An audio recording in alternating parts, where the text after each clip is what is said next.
غير المغضوب عليهم ولا الضالين. بسم الله الرحمن الرحيم. قل هو الله أحد الله الصمد لم يلد ولم يولد ولم يكن له كفوا أحد.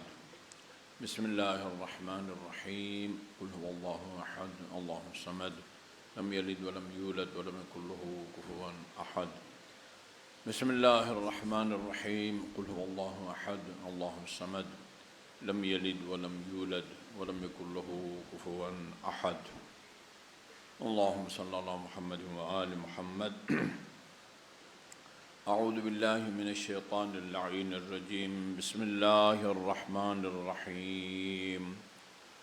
الحمد لله الذي لا يبلغ مدحته القائلون ولا يحصي نعماءه العادون، الذي لا يدركه بعد الهمم ولا يناله غوص الفتن، والصلاة والسلام على خير خلقه وأشرف بريته، الذي سمي في السماء بأحمد وفي الأرضين بأبي القاسم محمد.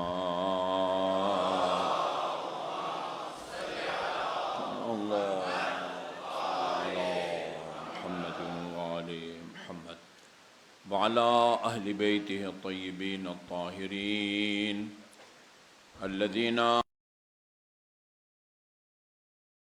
وطهرهم تطهيرا.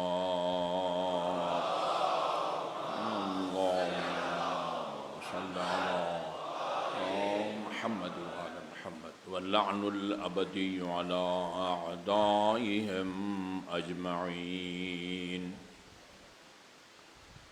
أما بعد فقال الله الحكيم بسم الله الرحيم. أفمن يهدي إلى الحق أحق أن يتبع أمن لا يهدي إلا أن يهدى ما لكم كيف تحكمون. درود بھیجیے محمد وآل محمد پر. اللہم صلی علی محمد وآل محمد. مومنین کرام، قرآن مجید میں ایک آیت ہے، اس آیت کو اور اس کا ترجمہ پیش کرنے سے پہلے بطور تمہید ایک علمی خالص علمی مسئلہ جو صرف دینی مدارس میں مراکز میں بیان کیا جاتا ہے، جلدی سے میں آپ کو اس کی طرف متوجہ کرتا ہوں، اور وہ یہ کہ ہم سب کو الحمدللہ معلوم ہے کہ شریعت میں کچھ کام فرض اور واجب ہیں. ہمارے نزدیک فقہ جعفری کے مطابق فرض اور واجب مترادف ہیں، دونوں کا مطلب ایک ہے. ہمارے اہل سنت کے ہاں فرض اور واجب میں کچھ فرق ہے.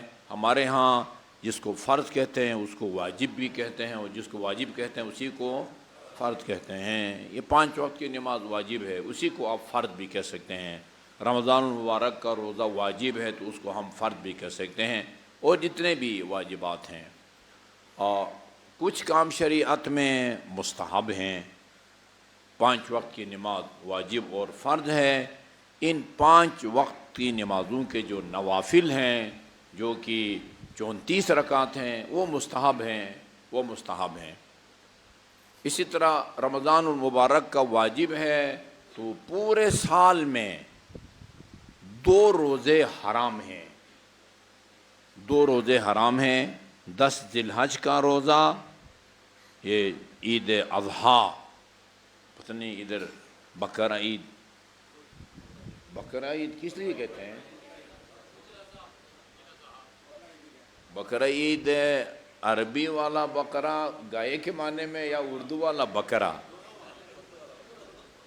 یا اس لیے کہتے ہیں کہ گائے ذبح کرتے ہیں بقرہ کہتے ہیں، اسی لیے سورہ بقرہ کو سورہ بقرہ کہتے ہیں؟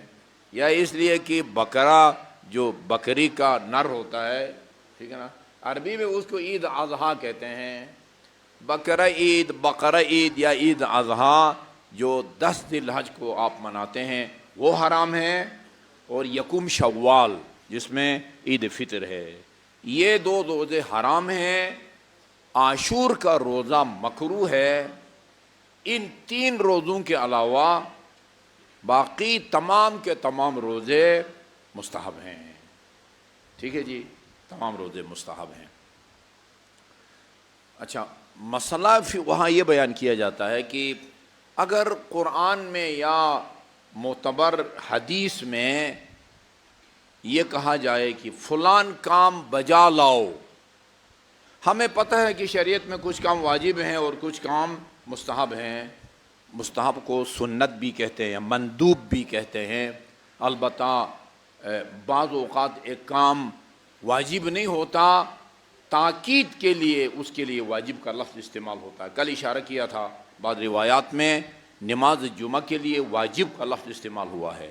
اسی طرح کامل الزیارت کے اندر امام حسین علیہ السلام کی زیارت کے لیے بھی واجب کا لفظ استعمال ہوا ہے۔ البتہ وہ اس طرح واجب نہیں ہے جس طرح 5 وقت کی نماز واجب ہے۔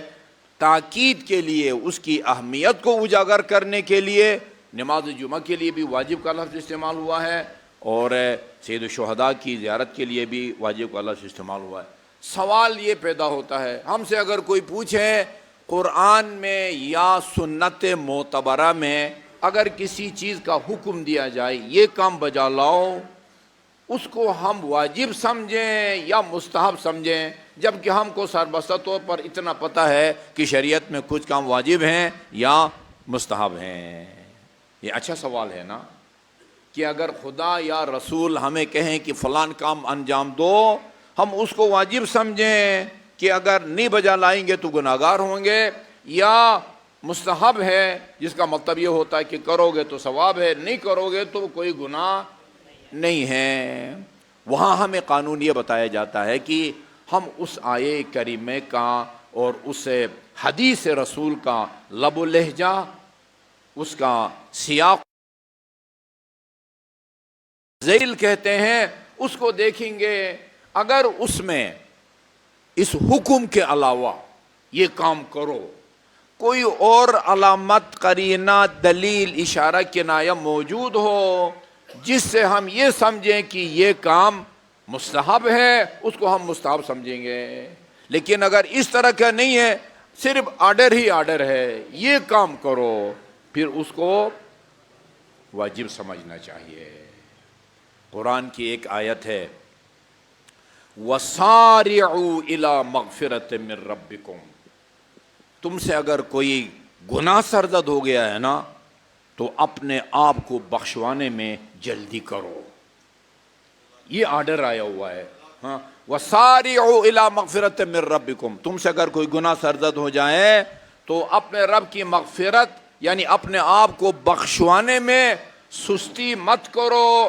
مسارعت یعنی مقابلہ، سرعت یعنی جلدی کرنا نا، سرعت یعنی اپنے آپ کو بخشوانے میں ایک دوسرے سے آگے بڑھنے کی کوشش کرو۔ اور دو چیزوں کا حکم ہے۔ نمبر 2، وَجَنَّةٍ عَرْضُهَا السَّمَاوَاتُ وَالْأَرْضُ، اور اس جنت میں جانے کی بھی کوشش کرو، ایک دوسرے سے آگے بڑھنے کی کوشش کرو کہ عَرْضُهَا السَّمَاوَاتُ وَالْأَرْضُ، جس کی صرف چوڑائی زمین اور آسمان کے برابر ہے۔ ادھر کون جائے گا؟ اعدت۔ یہاں 2 باتوں کی طرف اشارہ کیا اللہ تعالیٰ نے، اشارہ نہیں بلکہ واضح طور پر فرمایا ہے، جنت میں جانے کے لیے بھی جلدی کرو۔ وہ جنت اعدت جو آج بھی آمادہ اور تیار ہے، اعدت تیار کی گئی ہے، جس کو آمادہ کیا گیا ہے، اس کو آرائش کر کے مزین کیا گیا ہے۔ کس کے لیے؟ للمتقین۔ اس آیے کریمہ کو ہم قرآن سے نکال تو نہیں سکتے نا، یعنی جنت میں متقی جائے گا۔ اس آیے کریمہ کی روشنی میں 2 + 2 4 کی طرح ہے، جنت میں متقی جائے گا۔ اچھا جی، جنت میں متقی جائے گا۔ متقی کسے کہتے ہیں؟ امیر المومنین نے فرمایا، میں تمہیں بتاتا ہوں متقی کون ہوتا ہے۔ متقی اس آدمی کو کہتے ہیں کہ اگر اس کے زندگی بھر کے اعمال کو ایک تشت میں رکھا جائے، ٹرے میں یا پلیٹ میں رکھا جائے اور رکھ کے، یہ اشارہ کنایا ہے، ورنہ ایسا ہو نہیں سکتا کہ زندگی بھر کے سارے اعمال، جی وہ زیارات کیے ہے، مجلس پڑھی ہے، یا پتہ نہیں اس میں رویا ہے، صدقہ دیا ہے، وغیرہ وغیرہ، کس طرح نہ بالٹی میں رکھ سکتے ہیں، نہ پیٹی میں رکھ سکتے ہیں، نہ وہ گزشتہ اعمال کو آپ نہ کمرے میں رکھ سکتے ہیں۔ اشارہ کنایا ہے یہ، اگر اس کی زندگی بھر کے اعمال کو ایک تشت میں رکھیں بلا غطا، اس کے اوپر کوئی کپڑا وغیرہ بھی نہ ہو، اوپن، وَطِيفَ بِهِ عَلَىٰ أَهْلِ الدُّنْيَا، اور اس کے اعمال کو اوپن پوری دنیا کے سامنے اس کو دکھایا جائے، گھمایا جائے، اس میں ایسا عمل نہ ہو جس کی وجہ سے ان اعمال کے بجا لانے والے کو شرمندگی محسوس ہو۔ اعدت للمتقین، اور امیر المومنین نے فرمایا ہے جنت جو ہے نا وہ سستی ہے، جہنم مہنگا ہے۔ اس کا کیا مطلب ہے؟ جنت میں جانا آسان ہے، جہنم جانا مشکل ہے۔ امام زین العابدین علیہ السلام کا فرمان ہے، اللہم صلی علی محمد وعلی محمد۔ امام کا فرمان اور اس کا ترجمہ عرض کرنے سے پہلے یہ ایک قرآنی حقیقت پہلے سن لیں، وہ یہ کہ خدا نے قرآن میں فرمایا ہے من جاء بالحسنۃ فلہ عشر امثالھا۔ انسان کے ضمیر اور وجدان کو امام سجاد کا یہ کلام جھنجھوڑ کے رکھ دیتا ہے۔ من جاء بالحسنۃ فلہ عشر امثالھا، جو آدمی ایک نیکی اعمال میں ایک نہیں لکھتا، ویسی 10 نیکیاں لکھتا ہے۔ قرآن کی آیت ہے نا، کوئی انکار کی گنجائش، جو اس کا انکار کرے گا وہ کافر ہو جائے گا۔ من جاء بالحسنۃ فلہ عشر امثالھا، جو کوئی ایک نیکی کرے، غریب کی مدد کرے مثلا، تو فلہ عشر امثالھا، اس غریب کی مدد یا نیکی کرنے والے کے نامہ اعمال میں ایک کے بجائے 10 نیکیاں لکھی جائیں گی۔ وَمَنْ جَاءَ بِالسَّيِّئَةِ فَلَا يُؤْتَ إِلَّا مِثْلُهَا، اور اگر کسی سے کوئی برائی سرزد ہوتی ہے، ایک سے زیادہ اس کے نامہ اعمال میں برائی نہیں لکھی جائیں گی۔ اچھا، سید سجاد فرماتے ہیں ویلٌ، بربادی ہے، بڑا بدقسمت اور بدبخت ہے وہ آدمی کہ یہ خدا نے فرمایا ہے بھئی ایک نیکی کرو گے تمہارے اعمال میں 10 نیکیاں لکھوں گا، اور برائی کرو گے تو اتنی برائیاں لکھوں گا جتنی تم نے کی ہوں گی۔ اس کے باوجود اگر روز قیامت ٹوٹل میں اس کی برائیاں وہ اگر غالب آتی ہیں اس کی نیکیوں پر، تو پھر اس سے زیادہ کوئی بدبخت نہیں ہو سکتا۔ یعنی دیکھیں نا، امیر المومنین نے اس لیے فرمایا کہ وہ جنت میں جانا آسان ہے، سستی کا لفظ استعمال ہوتا، رخیص، ریخ ہے یہ صاد، سستی کو کہتے ہیں۔ فرمایا جنت میں جو ہے وہ سستی ہے۔ اللہ تعالیٰ اپنے بندوں کو نا جنت میں بھیجنے کے لیے، آپ کو سمجھانے کی لفظ استعمال کرتا ہوں، پتہ نہیں اللہ تعالیٰ کی شایان نشان ہے یا نہیں ہے نا، خدا ہمیں جنت بھیجنے کے لیے کسی بہانے کی تلاش میں ہوتا ہے، بہانے کی تلاش میں۔ اعدت للمتقین، اس جنت میں جانے کی بھی کوشش کرو، جلدی کرو، اور تاخیر جو ہے نا وہ مت کرو، اور تم سے اگر کوئی گناہ سرزد ہوتا ہے تو پھر اپنے آپ کو بخشی وہ نہ کرو، یعنی سستی مت کرو، جلدی کرو۔ خدا سے اپنے گناہ بخشوانے کا کیا طریقہ ہے؟ 20 طریقے ہیں اپنے گناہ بخشوانے کے۔ میں آج 2 یا 3 کی طرف اشارہ کروں گا جلدی جلدی، پھر جو ہمارا جو اپنا اصل موضوع ہے یعنی علی، اس کی طرف بڑھیں گے، ٹھیک ہے جی۔ سب سے پہلا مغفرت کا سبب جس کے نتیجے میں خدا نے گناہوں کو بخشنے کا وعدہ فرمایا ہے، میری ترتیب۔ البتہ ایسا نہیں کہ وہ روایات کے اندر کوئی لسٹ دی گئی ہو، اس میں سب سے پہلے لازمی طور پر اس کا ذکر نہیں۔ میں آج کی چونکہ مجلس ہے سید الشہداء کی، بہت سارے مومنین بیٹھے ہوئے ہیں اور اس کا بڑا سنہری جو ہے نا وہ موقع ہے، سب سے پہلا عمل جس کے نتیجے میں خدا نے ہمارے گناہوں کو بخشنے کا اعلان کیا ہے وہ محمد اور آل محمد پر صلوات بھیجنا ہے۔ اللہم صلی علی محمد و آل محمد۔ فرمایا امیر المومنین سے رسول خدا نے، الا ابشرک یا علی، علی میں آج تمہیں ایک بشارت اور خوشخبری نہ دوں؟ فرمایا بلا بے ابی انت و امی، میرے ماں باپ کو خوشخبری سنائیں۔ محسوس نہ کریں اس لفظ کو کہ آپ نے کہہ دیا میرے ماں باپ آپ پر قربان ہو۔ آپ کو پتہ ہے آپ صاحبان مطالعے ہیں، علمدار کو میدان کی طرف روانہ کرتے ہوئے امام حسین نے فرمایا میرا بابا تجھ پر قربان ہو، سوار ہو جا، ارکب ابھی بنفسی کہا یا میری جان قربان، ہاں وہ سوار ہو جا اور جانا چاہتے ہے تو چلے جا۔ بلا بے ابی انت و امی، ضرور سنائیے۔ تو رسول خدا نے فرمایا اخبرنی جبرائیل آنفا بالعجب، جبرائیل امین نے ابھی تھوڑی دیر پہلے ایک عجیب خبر دی ہے مجھے۔ قلت وما اخبرک یا رسول اللہ، وہ عجیب خبر کیا ہے جو ابھی تھوڑی دیر پہلے جبرائیل نے آپ کو سنائی ہے؟ جبرائیل نے یہ خبر دی ہے من صلی علیہ، جو مجھ پر صلوات بھیجے، ثم اتبع بالصلاة علی اہل بیتی، لیکن صلوات بھیجتے وقت صرف میرا نام لے کے صلوات نہ بھیجے، میرے نام کے ساتھ میری آل پاک پر بھی صلوات بھیجے، جیسے آپ کو اللہ تعالیٰ نے توفیق دے رکھی ہے۔ فتحت لہو ابواب السماء، آسمان کے تمام دروازے اس خوش قسمت کے لیے کھول دیے جاتے ہیں جو محمد اور آل دونوں پر صلوات کرے۔ اللہم صلی علی محمد و آل محمد۔ اگلا جملہ ہے وَإِن كَانَ مُذْنِبًا خَطَّا، ذنب گناہ کو کہتے ہیں نا عربی میں، ہاں معلومات میں اضافہ ہو جائے تو اچھی بات ہے۔ عربی میں نا زے نون بے، اگر نون کو زبر دیں اور بولیں ذنب، وہ دم کو کہتے ہیں، اور اگر نون کو جزم دے ذنبن تو وہ گناہ کو کہتے ہیں۔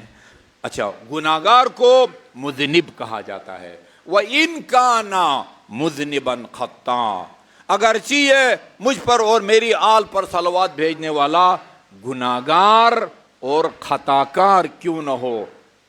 خطاکار میں نے غلط ترجمہ کیا، خطا مبالغہ کا صیغہ ہے، اگرچہ گناہگار اور بہت بڑا خطاکار کیوں نہ ہو، وہ جب مجھ پر میری آل پر صلوات بھیجتا ہے آسمان کے تمام دروازے اس کے لیے کھول دیے جاتے ہیں۔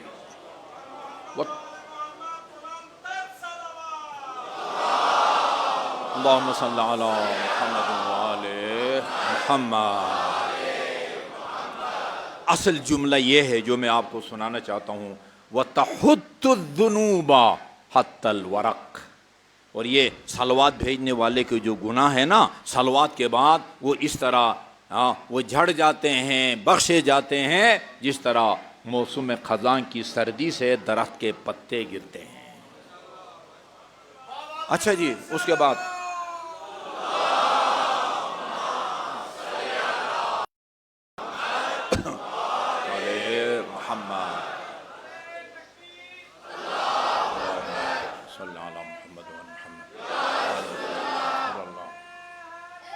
یا علی،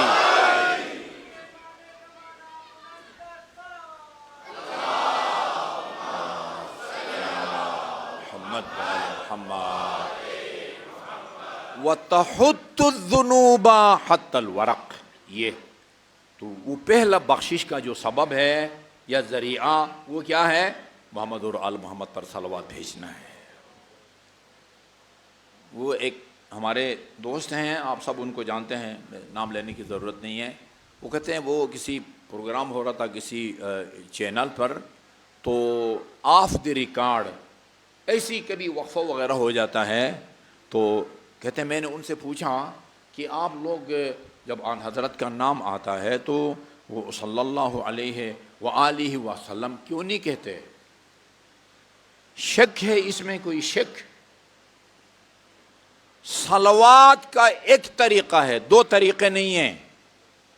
وہ آپ تشہد میں صلوات بھیجیں جو کہ واجب ہے، یا ایسے ہی آپ سے کہا جائے بر محمد و آل محمد صلوات، یہاں مجلس میں عشرے کے دوران صلوات بھیجیں، یا ویسے ہی صبح کی نماز کے بعد میں روایت پڑھ رہا تھا، جو آدمی جمعہ کے دن 100 دفعہ محمد اور آل محمد پر صلوات بھیجے، اللہ تعالیٰ اس کے 100 حاجات پوری فرماتا ہے، 30 حاجات دنیا کی، 70 حاجات آخرت کی۔ 30 حاجات دنیا، وہ یہی ہے اللہم صلی علی محمد وآل محمد ہے، یعنی تشہد میں بالفرض خدا نخواستہ اگر کوئی اللہم صلی علی محمد وآل محمد پوری صلوات نہ پڑھے، اس کی بھی نماز نہیں ہوتی، اور پڑھے اللہم صلی علی محمد آل کا نام نہ لے، اس کی بھی نماز نہیں ہوتی۔ میرے بھائی ایک ہی طریقہ ہے، نماز میں بھی محمد کے ساتھ آل کا نام لو، چینل پر آؤ ادھر بھی محمد کے ساتھ آل کا نام لو، جب بھی صلوات بھیجو جی القیت البخیل کل البخیل من ذکرت عنده ولم یصلی علیہ، سب سے بڑا بخیل و کنجوس آدمی وہ ہے کہ جس کے سامنے میرا نام لیا جائے لیکن وہ مجھ پر اور میری آل پر صلوات نہ بھیجے۔ صلوات اللہم صلی علی محمد وآل محمد۔ کوئی انکار نہیں کر سکتا، روایات بھری پڑی ہیں، ہماری کتابیں بھی کہتی ہیں، بخاری بھی جو ہے یہی کہتی ہے کہ بھئی محمد کما صلیت و بارکت و ترحمت۔ وہ کہتے تھے میں نے ان سے ایسی آف دی ریکارڈ، وقفے کے دوران نہ چائے کا وقفہ تھا پتہ نہیں یا وہ نماز کا وقفہ تھا، میں نے اس سے پوچھا کہ آپ لوگ جب آن حضرت کا نام آتا ہے تو صلی اللہ علیہ وسلم کیوں کہتے ہیں؟ انہوں نے کہا کیا کریں، بس ایسی بچپن سے عادت پڑ گئی ہے، اس سے بری کوئی عادت ہو سکتی ہے؟ بابا اس میں رسول خدا کی نافرمانی ہے، یہ ایسی میں کوئی لفاظی آپ کے جذبات سے جو ہے نا وہ کھیلنے کے لیے نہیں عرض کر رہا، یہ رسول خدا کے فرمان کی نافرمانی ہے، آپ نے سختی سے منع فرمایا ہے، اور فرمایا ہے لا تصلوا علیہ صلاۃ بطرا، ناقص درود نہ بھیجا کرو میرے اوپر۔ یا رسول اللہ ناقص درود کا کیا مطلب ہے؟ ناقص درود یہ ہے ان تقولوا اللہم صلی علی محمد و تم سکون، میرا نام لے کے رک جاؤ، یہ ناقص ہے۔ قولو، جب بھی صلوات بھیجو ذکر رکوع کے بعد، تشہد میں، سجدے کے بعد، دعائے قنوت میں، مجلس میں، جب بھی بھیجو، یہ سوائق محرقہ کے اندر بھی ہے، قولو اللہم صلی علی محمد وآل محمد۔ یہ صلوات کے نتیجے میں اللہ تعالیٰ گناہوں کو بخشتا ہے۔ اللہ اکبر، یا رسول یا علی۔ اچھا دوسرا عمل اللہم صلی علی محمد۔ اچھا عجیب تعبیر ہے، جو الفاظ یا تعبیر صلوات کے بارے میں ہے نا، رسول خدا صلی اللہ علیہ وسلم کے بارے میں کہا، بالکل وہی تعبیر 5 وقت کی نماز کے بارے میں۔ اچھا یہ ہم نصاب کی کتاب تیار کر رہے تھے، میں نے عرض کیا کہ مشترک روایات ہیں، یعنی روایات جو ہماری کتابوں میں بھی ہیں ان کی کتابوں میں بھی ہے، وہ روایات جو ہماری کتب احادیث میں بھی ہیں اور اہل سنت کی کتب احادیث میں بھی سے، ان میں سے ایک یہ روایت بھی ہے کہ رسول خدا نے فرمایا، اور یہ رسول امیر المومنین نے حوالہ دیا ہے رسول خدا کے اس فرمان کا، وَلَقَدْ شَبَّهَهَا رسول اللہ بِالْحُمَّةِ عَلَى بَابِ رَجُلٍ۔ یہ 5 وقت کی نماز کو اللہ تعالیٰ نے اس گرم چشمے سے تشبیہ دی ہے، اس گرم چشمے کے مانند کہا ہے جو تم میں سے کسی کے گھر کے دروازے پر قدرتی طور پر پھوٹتا ہو. یغتسل منہا کل یوم 5 مرات. گھر کا مالک دن میں بلا ناغا 5 مرتبہ اس گرم پانی سے نہاتا ہو بریکٹ میں صابن لگا کے. فما عسا ان یبقى علیہ شیء من الدرن. ممکن نہیں ہے کہ جو آدمی دن میں 5 مرتبہ گرم پانی سے نہائے اس کے جسم پر کوئی میل کچیل باقی رہ جائے. اسی طرح فإنہا، یہ نماز بھی تحط الذنوب حتی الورق. یہ تمہارے 5 وقت کی نمازیں یہ بھی تمہارے گناہوں کو اس طرح جھاڑتی ہیں. بخشش کا بنتی ہیں جس طرح موسم خزاں کی سردی سے درخت کے پتے گرتے ہیں. اور کل میں نے آپ سے وعدہ کیا تھا تیسرا عمل یا تیسری عبادت کی جس سے اللہ گناہوں کو بخشتا ہے، جس کا اعلان رسول خدا نے فرمایا ہے، وہ ہے علی کا ذکر، فضائل کو بیان کرنا. یا علی کے فضائل کو بیان کرنا، مجلس میں یا محفل میلاد میں بیٹھ کے فضائل کو سننا، ان کا مطالعہ کرنا اور ان کو لکھنا. یہ تمام وہ اعمال ہیں نتیجے میں اللہ تعالیٰ نے گناہوں کو بخشنے کا وعدہ فرمایا ہے. فرمایا اس روایت کے بعد جس کا ابتدائی حصہ کل عرض کیا تھا، خدا نے میرے بھائی علی کو اتنے زیادہ فضائل و مناقب سے نوازا ہے کہ ان کا کوئی شمار نہیں کر سکتا. میں کل ابن ابی الحدید کی ایک عبارت پڑھ رہا تھا. بعض چیزوں کو بیان کرتے ہوئے احتیاط سے کام لینا پڑتا، ڈر لگتا ہے. یعنی خدا نے علی کو اتنے فضائل میں نوازا ہے کہ کوئی ان کو شمار نہیں کر سکتا. میں ابن ابی الحدید کی بات نقل کر رہا ہوں. کہتے ہیں حتیٰ علی جیسا فصیح اور بلیغ اور دنیا عرب کے فصحاء اور بلغاء سے مدد لیں، یہ سب مل کے بھی خود علی بھی ان تمام فضائل کو شمار نہیں کر سکتا جو رسول خدا نے علی کی شان میں فرمایا. یہ کلی طور پر فرمایا، کوئی شمار نہیں کر سکتا، کوئی شمار نہیں کر سکتا. یہ اچھا، من ذکر فضیلۃ من فضائل علی، علی غفر اللہ لہ. یہ ہمارے میں بھی ہے، اہل سنت کی کتابوں میں بھی ہے، غفر اللہ لہ ما تقدم من ذنبہ وما تأخر. اللہ تعالیٰ اس کے گزشتہ اور آئندہ گناہوں کو معاف فرما دیتا ہے. غلط ضائی بھی نہیں ہونی چاہیے. اچھا، یہ بعض اوقات لوگ سمجھتے ہیں کہ اگر آپ نے نمازیں نہیں پڑھی نا، نماز نہ پڑھنا ایک گناہ ہے نا. اگر علی کے فضائل کو بیان کریں گے تو یہ گناہ نہ پڑھنے کا ثواب اللہ گناہ معاف کر دے گا اور پھر قضا بجا لانے کی بھی ضرورت نہیں ہے. ایسا نہیں ہے، ایسا نہیں ہے. یہ 2 چیزیں ہیں. جو عمل آپ پر واجب تھا اس کو آپ نے انجام نہیں دیا، اس کی تلافی الگ ہے. نہ پڑھنے کا جو گناہ ہے وہ معاف فرمائے گا، لیکن قضا بجا لانا وہ ایک الگ فریضہ ہے. یہ ان دونوں میں فرق کو سمجھنے کی ضرورت ہے. بہت بڑا باریک فرق ہے. غفر اللہ لہ، اللہم صلی علی محمد و آل محمد. یا مثال کے طور پر خدا نہ خواستہ ہم میں سے کسی نے کسی کی غیبت کی ہو، یعنی غیبت کسے کہتے ہیں؟ رسول خدا نے فرمایا غیبت کا مطلب ہوتا ہے جس کو سورہ حجرات میں اللہ تعالیٰ نے جس کو حرام قرار دیا ہے اور فرمایا ہے لا یغتب بعضکم بعضا. کسے کہتے ہیں غیبت؟ فرمایا ذکرک اخاک بما اذا سمعہ استکرہہ. بھئی اپنے برادر مومن کے بارے میں وہ باتیں کرو، اس کی شکل و صورت کے بارے میں، اس کے اخلاق کے بارے میں، اس کی کریکٹر کے بارے میں، اس کے قد و قامت کے بارے میں، حتیٰ اس کے لباس کے بارے میں ایسی بات کرو کہ اگر وہ اس کو سن لے تو اس کو ناگوار گزرے.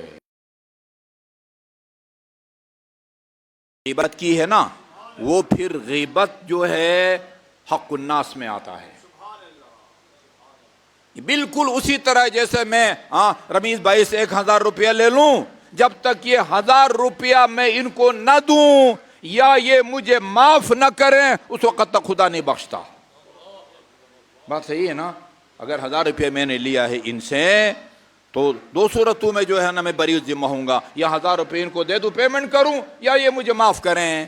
غیبت بھی 1000 روپے کی طرح حق الناس ہے۔ جس شخص کی غیبت کی ہے جب تک وہ راضی نہ ہو اور معاف نہ کرو، علی کی فضائل بیان کرنے سے یہ حق ادا نہیں ہوتا۔ ٹھیک ہے جی؟ اچھا، اور کون سے گناہ ہیں جو علی کے فضائل کو بیان کرنے کے نتیجے بخشے جائیں گے؟ وہ پھر ایک طولانی فہرست بنتی ہے، یہ آج میں چند منٹ باقی رہ گئے ہیں ان میں بیان۔ غرض یہ ہے وہ اعمال جن کی تلافی ضروری ہے، سمجھ رہے ہیں نا؟ وہ اعمال جن کی تلافی ضروری ہے، نماز نہیں پڑھی اس کی تلافی ضروری ہے، کسی کی غیبت کی ہے اس کی تلافی ضروری ہے، یعنی ضروری ہے۔ جن اعمال کی تلافی ضروری ہے جب تک آپ اس کی تلافی نہیں کریں گے کوئی اور ذکر یا عبادت وہ جو ہے نا وہ اس کا متبادل ثابت ہے، وہ نہیں ہو سکتی۔ جی یہاں میں نے غلط یعنی خوش فہمی کو دور کرنے کے لیے یہ جملہ عرض کیا ہے، اس میں کوئی شک نہیں۔ غفر اللہ لہ ما تقدم من ذنبہ وما تأخر۔ میرا اور آپ کا کام وہ علی کے فضائل کو بیان کرنا ہے، آگے خدا جانتا ہے کہ اس بیان فضائل کے نتیجے میں خدا نے کن گناہوں کو بخشنا ہے اور کن گناہوں کو نہیں بخشنا، وہ جانتا ہے۔ ٹھیک ہے جی؟ وَمَنْ سَمِعَ فَضِيلَةً مِّن فَضَائِلِ عَلِي، جو بندہ مجلس میں بیٹھ کے بارگاہ علمدار میں علی کی فضائل کو سنے۔ اب تک ہم نے کتنے فضائل بیان کیے ہیں؟ میں ایسے لفاظی کے ذریعے آپ کا وقت ضائع کر سکتا تھا، یہ چٹک ہے پٹک ہے یہ باتیں میں بھی رٹ سکتا ہوں، لیکن میں نے کتاب کھول کے متن آپ کو سنایا ہے، معتبر علی کے فضائل سنائے ہیں، جس کو شیعہ نے بھی لکھا ہے اور سنی نے بھی لکھا ہے۔ جی من سمع یا علی من سمع الی فضیلۃ من فضائل علی، جو کسی مجلس میں یا محفل میلاد میں بیٹھ کے ایک علی کی فضیلت سنے، ایک علی کی فضیلت، رسول خدا نے فرمایا ضربۃ علی یوم الخندق افضل من عبادت الثقلین، غفر اللہ لہ الذنوب التی اکتسبہا بالاجتماع، خدا اس کے ان گناہوں کو بخشے گا جو اس نے قانون کے ذریعے کیے ہوں، قانون کے ذریعے۔ وَمَن نَظَرَ إِلَىٰ فَضِيلَةً مِّن فَضَائِلِ عَلِي، بندہ اگر پڑھا لکھا ہے اور وہ عربی آتی ہے، کسی عربی اس سے ابھی میں برادر پوچھ رہے تھے فضائل الصحابہ، وہ احمد بن حنبل کی ہے فضائل الصحابہ، اور مسند احمد بن حنبل یہ الگ ہے، اور یہ امام حنبل جو ہیں وہ اہل حدیث حضرات کے عقائد میں ان کا مرجع احمد بن حنبل ہیں۔ ٹھیک ہے جی؟ جو حنبلی کہتے ہیں عقائد میں ان کا جو مرجع ہے وہ احمد بن حنبل ہے۔ ایک بار سب درود بھیجیے محمد وآل محمد پر، اللہم صلی علی محمد وآل محمد۔ اچھا جی، تو یہ پڑھیں، اپنی کتابوں کو بھی پڑھیں جن میں علی کے فضائل بیان کیے گئے ہیں، اور اہل سنت کی کتابوں کو بھی بیان کریں جن میں علی کے فضائل بیان کیے گئے، اور کوشش کریں کہ کسی بھی محفل میں علی کے وہ، تاکہ آپ کی گفتگو تمام مسلمانوں کے لیے قابل قبول ہو۔ ٹھیک ہے جی؟ فضائل الصحابہ بھی ان کی کتاب ہے، مسند احمد بن حنبل بھی ان کی کتاب ہے۔ یہ مطالعے کے دوران اس کی نظر سے ایک علی کی فضیلت گزرے، ایک علی کی فضیلت۔ غفر اللہ لہ الذنوب التی اکتسبہا بالنظر، خدا اس کے ان گناہوں کو بخشے گا جو اس نے آنکھوں کے ذریعے کیا ہو۔ اس کے بعد وہ کل وہ جملہ میں نے آپ کو سنایا ہے، من کتب فضیلۃ من فضائل علی، جو علی کی ایک فضیلت لکھے گا، چھپوائے یا اپنی ڈائری میں لکھے فرق نہیں پڑتا، چھپوائے یا اپنی ڈائری میں لکھیں لم تزل الملائکۃ تستغفر لہ ما بقی منہ الرسم، جب تک اس تحریر کے آثار موجود ہیں اللہ کے فرشتے فضیلت لکھنے والے کے لیے طلب مغفرت کرتے رہتے ہیں۔ اس کے بعد فرمایا تھا نا علی کو دیکھنا عبادت ہے۔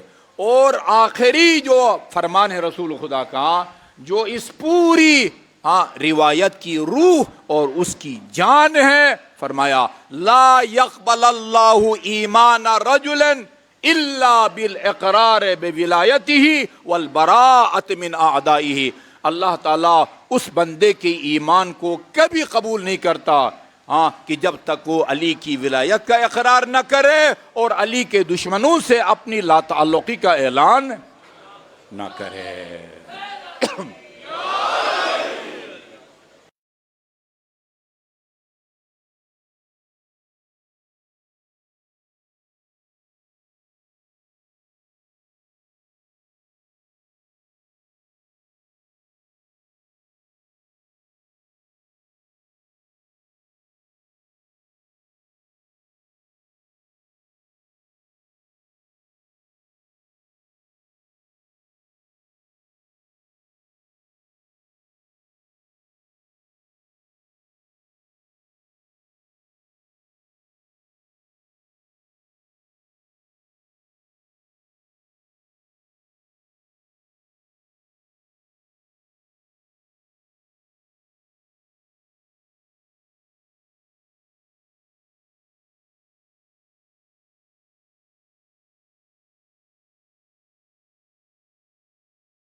بڑے بڑے پیچیدہ مسائل پوچھے گئے، آپ ان کا جواب دیا، آپ کی عدالت کی داستانیں، وہ تمام آپ کی فضائل پر مشتمل داستان، وہ سارے ایک طرف، اور ایک لفظ استعمال کیا ہے اللہ اور اس کے رسول نے علی کے لیے، اس لفظ میں صرف 3 حرف ہیں، 3 حرف ہیں،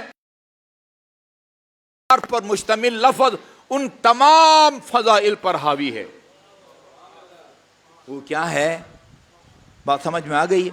وہ جتنے بھی علی کے فضائل بیان کیے گئے ہیں، جن کو کوئی شمار نہیں کر سکتا، ٹھیک ہے، وہ سارے کے سارے فضائل ایک طرف، اور ایک فضیلت علی کی جس کو خدا نے بھی بیان فرمایا ہے اور اس کے حبیب نے بھی بیان فرمایا ہے، اور وہ لفظ 3 حروف سے، وہ کیا ہے؟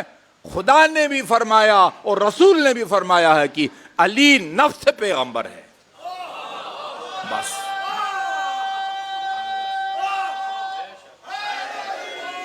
سارے فضائل، سب سے بڑا عالم، سب سے بڑا شجاع، سب سے بڑا متقی، سب سے بڑا طاقتور، سارے فضائل ایک طرف، نفس پیغمبر ہونا ایک طرف۔ یہی وجہ ہے کہ آیہ مباہلہ میں مجھے پتہ ہے نا کہ میں نے وہ کتنے پاپڑ بیلے ہیں، اور آیہ مباہلہ کا صحیح ترجمہ اس قرآن کے ترجمے میں لکھوایا ہے۔ ایڈی چوٹی کا زور لگایا، پہلے بھی لگاتے رہے، آج بھی لگا رہے ہیں، اور قیامت تک لگاتے رہیں گے امیر المومنین کے فضائل کو چھپانے کے۔ ابن ابی الحدید نے وہ شرح نہج بلاغہ کی شروع میں لکھا ہے، میں اس ہستی کے کیا فضائل بیان کروں جس کے فضائل کو دشمنوں نے حسد کی وجہ سے چھپایا، دوستوں نے موت کے خوف سے چھپایا۔ اور میں کل کی روایت کی روشنی میں عرض کروں، خود رسول نے اس خوف سے چھپایا کہ کہیں لوگ علی کو خدا کا فرزند یا خدا نہ کہیں۔ چھپانے کے کتنے عوامل ہیں، میں جس کے فضائل کو دوستوں نے موت کے خوف سے اور دشمنوں نے حسد کی وجہ سے اور رسول کے فرمان کے مطابق خود رسول نے بھی بعض فضائل کو بیان نہیں کیا، اس خوف سے کہ کہیں لوگ علی کے بارے میں وہ باتیں نہ کریں جو نصارہ عیسی ابن مریم کے بارے میں وہ کرتے تھے۔ جی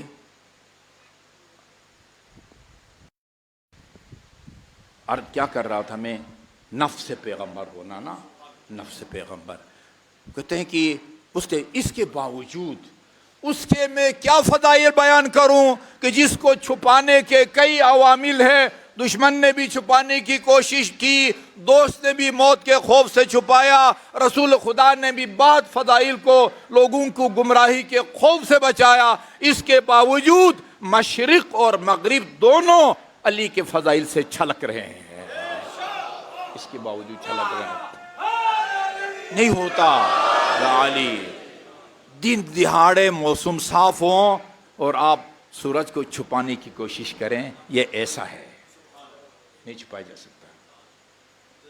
یہی وجہ ہے یہ وَأَنفُسَنَا وَأَنفُسَكُمْ، ایک لفظ استعمال کرتے ہیں نا، وقت پہ گیا ہے، وقت پڑا ہوا ہے بھائی، وَأَنفُسَنَا وَأَنفُسَكُمْ کا کیا ترجمہ کریں؟ اللہ مغفرت فرمائے، وہ اپنا سکندر، ڈاکٹر سکندر ملک ہم میں نہیں رہے، وہ کہتے تھے کہ آغا صاحب آپ کبھی کبھی نہ مجلس میں پنجابی میں بعض جملے بول دیتے ہیں، وہ بڑے جچتے ہیں۔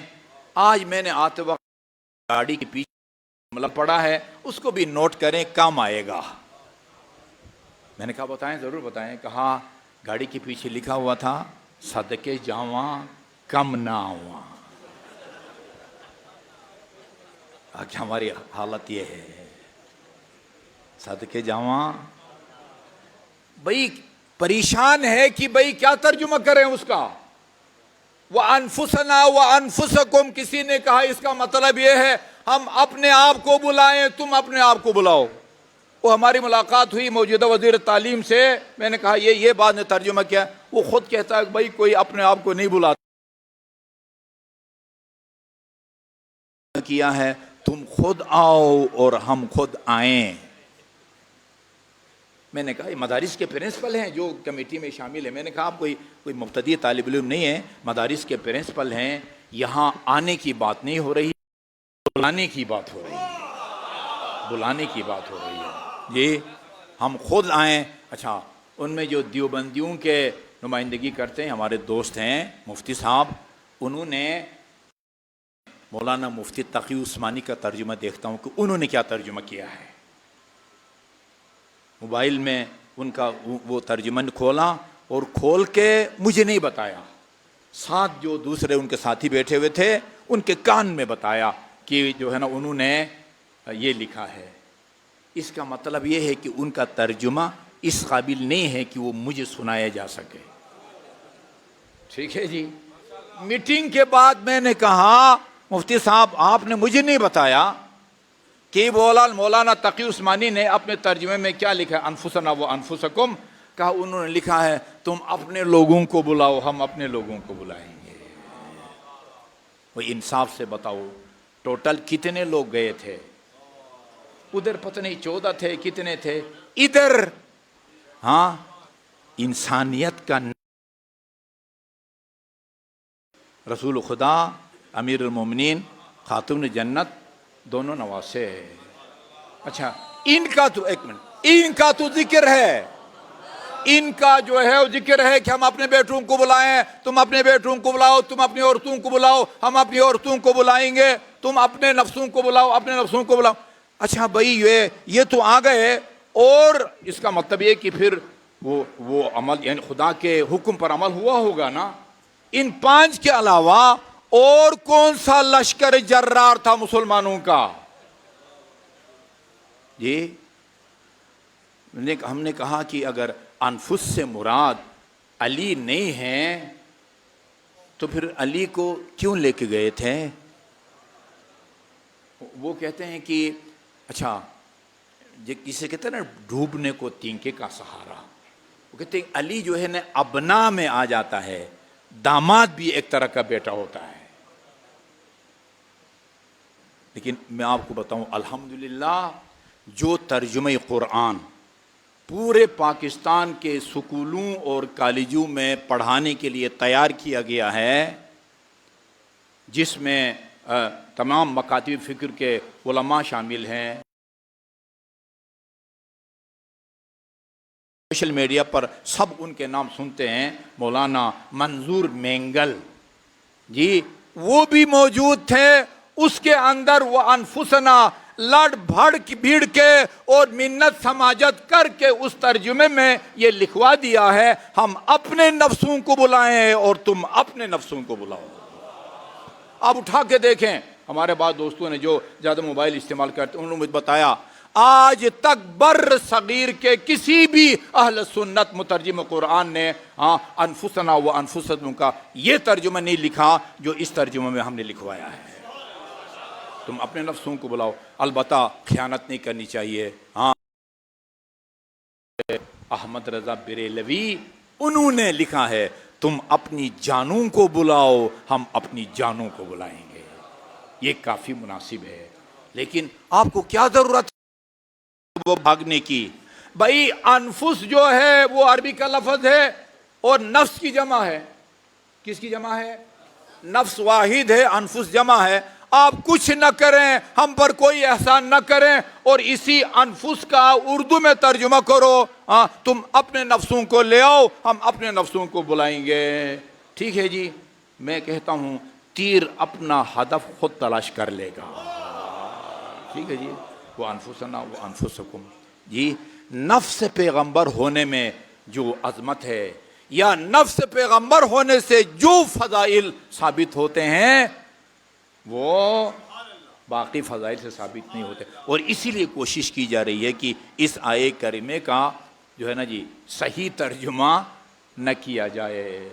لیکن اور پھر کتابوں کے اندر یہ باقاعدہ یہ جو نصاب بنا ہے اس میں اصول کے طور پر یہ لکھ دیا گیا ہے کہ اسلامیات کی جو کتاب بھی لکھی جائے گی اس میں جو قرآن کی آیت بھی ہے وہ اس کا ترجمہ اسی کے مطابق کیا جائے گا جو ہم نے تیار کیا ہے۔ لیکن ابھی تک جو ہے نا ان بے انصافوں نے عمل نہیں کیا ہے۔ اسلامیات کی 5ویں میں انفسنا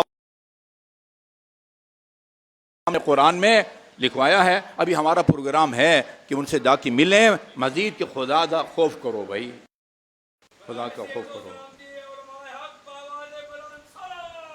اللہم صلی علی محمد وآل محمد۔ وقت نہیں بچا کہ آپ کو بتاؤں کہ یہ رسول انفسنا وہ اسی انفسنا و انفسکم کی تشریح ہے۔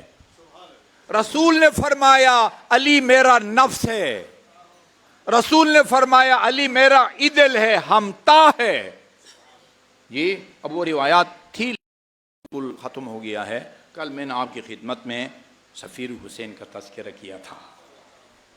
جی میرا اپنا فیصلہ ہے کہ حق یہ ہے کہ پھر سفیر حسین کے ساتھ ساتھ نا اس کے دونوں بچے،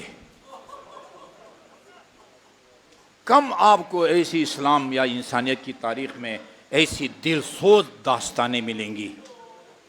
بعض روایات کے مطابق وہ حضرت مسلم کے ساتھ آئے ہوئے تھے اور پھر آپ کی شہادت کے بعد بیچارے بچھڑ گئے، اور بعض روایات کے مطابق واقعہ کربلا کے بعد وہ وہاں گئے اور ابن زیاد نے ان کو اپنے قید میں ڈالا۔ قید میں ڈالنے کے بعد اس ظالم نے مشکور نامی دربان سے کہا دیکھو ان کو اچھا کھانا بھی نہیں دینا، ٹھنڈا پانی بھی نہیں دینا، اور کہ ان پر سختی بھی کرنی ہے۔ ایک سال تک اس پر عمل ہوتا رہا ہے، ایک سال تک. آپ اندازہ لگائیں، ایک 9 سال کا بچہ ہے اور ایک 8 سال کا بچہ ہے، کیا ملتا تھا؟ گرم پانی اور جو کا کی ایک روٹی ملتی تھی. اور ان دونوں شہزادوں کو الگ الگ کال کوٹھڑیوں میں رکھا گیا تھا. دونوں بھائی ایک ساتھ بھی نہیں تھے، دونوں بھائی ایک ساتھ بھی نہیں تھے.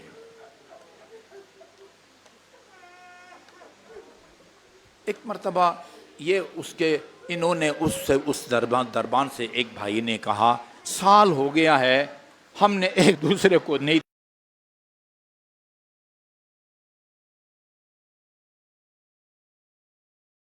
ہے، ایک سال تک جو کی روٹی اور گرم پانی. ان کی جسم کے کیا کیفیت ہوگی.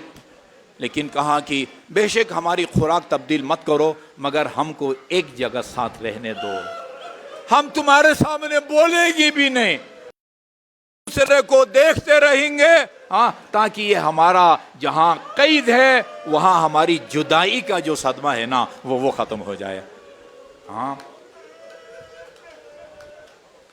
اور پھر آپس میں باتیں کر رہے تھے. جب ان کو ملایا نا ایک دوسرے کے ساتھ، کہا کیا حرج ہے کہ ہم اس کو اپنا تعارف کرا دیں، ہو سکتا ہے یہ کوئی چاہنے والا ہو اہل بیت کا، رسول کا ماننے والا ہو. تو وہ باتیں سن رہا تھا. جا کے پوچھا کہ آپ کون لوگ ہیں؟ کہا آپ رسول خدا محمد ابن عبداللہ کو جانتے ہیں؟ بیٹے کیا بات کر رہے ہو، میں اس کا کلمہ گو ہوں. اچھا علی علیہ السلام کو بھی جانتے ہیں؟ کہا وہ میرے حجت خدا ہیں.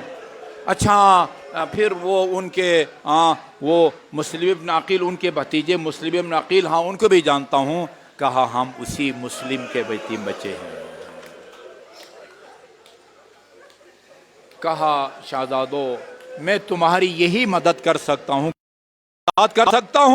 آگے میں تمہاری مدد نہیں کر سکتا، تم جہاں چاہتے ہو چلے جاؤ. تاریخ بتاتی ہے وہ ایک خاتون کے گھر پہنچے، رات کو اس نے پناہ دی.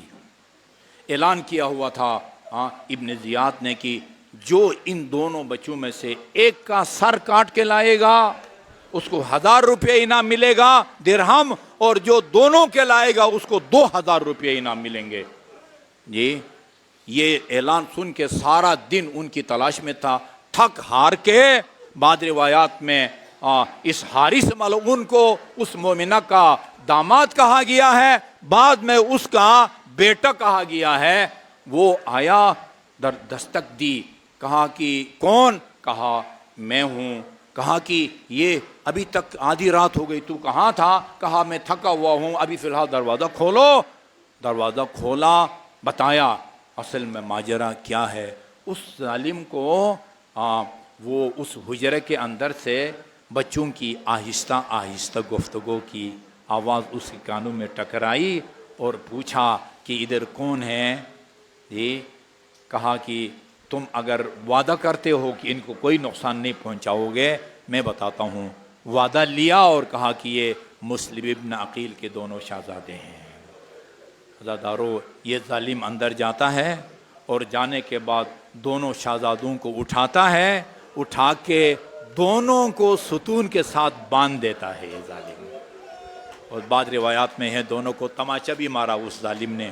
اور صبح ہوتے ہی اپنے غلام سے کہا کہ لے جاؤ ان کو اور وہ دریا کے یا نہر کے کنارے پر ان کا سر قلم کر دو.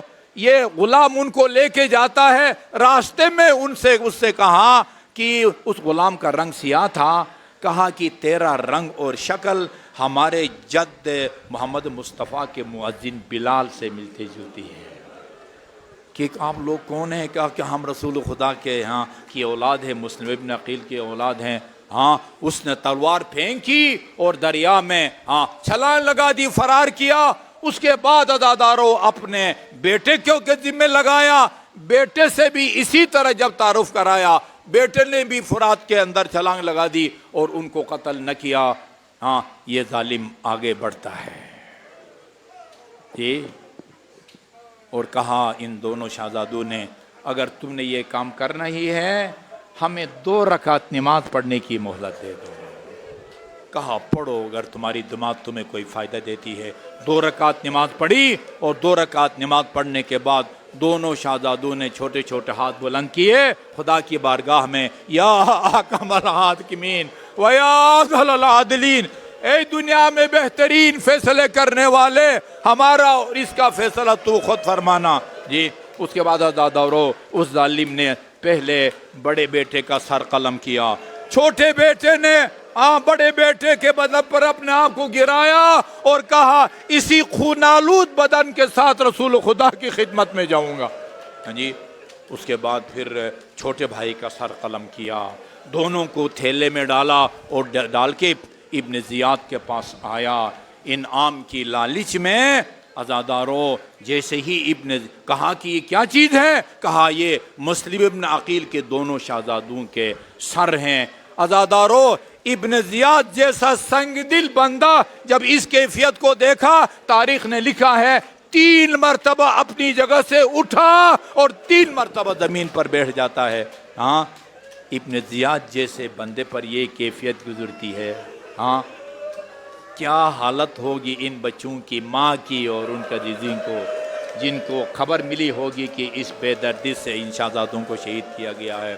لا اضحک اللہ سن الدہر ان ضحکت وآل احمد المظلومون قد قہروا ولا حول ولا قوة الا باللہ العلی العظیم۔ مریضوں کی شفا یابی، حاجت مندوں کی حاجت روائی، وطن عزیز کی سلامتی اور استحکام، اور پوری دنیا میں عزاداران سید الشہداء کی سلامتی کی نیت سے 5 مرتبہ آیہ کریمہ کی تلاوت فرمائیں۔ بسم اللہ الرحمن الرحیم۔ امن یجیب المضطر اذا دعاہ ویکشف السوء، امن یجیب المضطر اذا دعاہ ویکشف السوء، امن یجیب المضطر اذا دعاہ ویکشف السوء، امن یجیب المضطر اذا دعاہ ویکشف السوء۔ آپ جہاں کہیں بھی ہیں، جا رہے ہیں، بیٹھے ہوئے ہیں، 5 مرتبہ کہیں گے یا اللہ یا اللہ یا اللہ یا اللہ یا اللہ یا اللہ یا اللہ یا اللہ یا اللہ یا واحد یا احد یا صمد یا من لم یلد ولم یولد ولم یکن لہ کفوا احد۔ روایات میں ہے جب نمرود نے حضرت ابراہیم کو منجنیق کے ذریعے آتش میں پھینکا، ابھی آپ فضا میں تھے، جبرائیل آیا اور کہا کہ مدد ہو، فرمایا مدد کی ضرورت تو ہے لیکن سے بے نیاز ہوں، اس کی مدد میں یہ امتحان دے رہا ہوں۔ اس کے بعد یہ الفاظ پڑھے، یا واحد یا صمد یا اللہ یا واحد یا صمد یا من لم یلد ولم یولد ولم یکن لہ کفوا احد نجنی من النار، آتش نمرود سے مجھے نجات عطا فرما، بفاطمہ و ابیہا و بعلہا و بنیہا و بسر المستودع فیہا۔ خدا بحق محمد و آل محمد جو مومنین مومنات پریشان حال ہیں کسی بھی حوالے سے ان کی پریشانی کو دور فرما، جو مومنین مومنات مریض ہیں، اور ایک بچی نور فاطمہ کا نام دیا گیا ہے، اگر مریض ہیں تو کوئی حرج نہیں ہے، مجلس سے پہلے ان مریضوں کی لسٹ ہمیں دے دیں، روایات میں ہیں نام لے کے دعا کرو، رہتا محسوس نہ کریں۔ جو مومنین مومنات بھی پیچیدہ امراض میں مبتلا ہیں انہیں جلد از جلد شفائے کامل اور عاجل عطا فرما، رزق حلال سے مالا مال فرما۔ جن مومنین مومنات نے کوئی جائز کاروبار شروع کر رکھا ہے ان کے کاروبار میں برکت نصیب فرما، حق محمد و آل محمد۔ مومنین مومنات کو اولاد صالح و سالم و نرینہ عطا فرما، وطن عزیز کو سلامتی اور استحکام نصیب فرما، اس کے داخلی اور بیرونی دشمنوں کو اپنے قدرت کاملہ سے نیست و نابود فرما، وطن عزیز کو جلد از جلد اس بحرانی کیفیت سے نجات عطا فرما، ہمیں ایک صالح قیادت جو محب وطن اور عوام دوست ہو نصیب فرما، جو اس سے خداداد وطن عزیز کی جغرافیائی اور نظریاتی سرحدوں کی حفاظت کی صلاحیت رکھتی ہو۔ قائم آل محمد کے توجہات خاص کو ہم سب کے شامل حال فرما، آپ کے ظہور میں تعجیل فرما، ہمیں آپ کے اعوان اور انصار میں شامل ہونے کی توفیق عطا فرما۔ جملہ مرحومین مرحومات خصوصاً اپنے مرحومین مرحومات اور بالاخص اس مرکز کے جو مرحوم واقفین ہیں ان کی اصال ثواب کے لیے سورہ فاتحہ۔ بسم اللہ الرحمن الرحیم، الحمدللہ رب العالمین، الرحمن الرحیم مالک یوم الدین، إياك نعبد وإياك نستعين اهدنا الصراط المستقيم صراط الذين أنعمت عليهم غير المغضوب عليهم ولا الضالين بسم الله الرحمن الرحيم قل هو الله أحد الله الصمد لم يلد ولم يولد ولم يكن له كفوا أحد بسم الله الرحمن الرحيم قل هو الله أحد الله الصمد لم يلد ولم يولد ولم يكن له كفوا أحد بسم الله الرحمن ولم يكن له كفوا أحد اللهم اغفر للمؤمنين والمؤمنات والمسلمين والمسلمات الأحياء منهم والأموات تابع اللهم بيننا وبينهم بالخيرات إنك مجيب الدعوات إنك على كل شيء قدير. ان دعاؤں کی اجابت کی نیت سے بآواز بلند صلوات.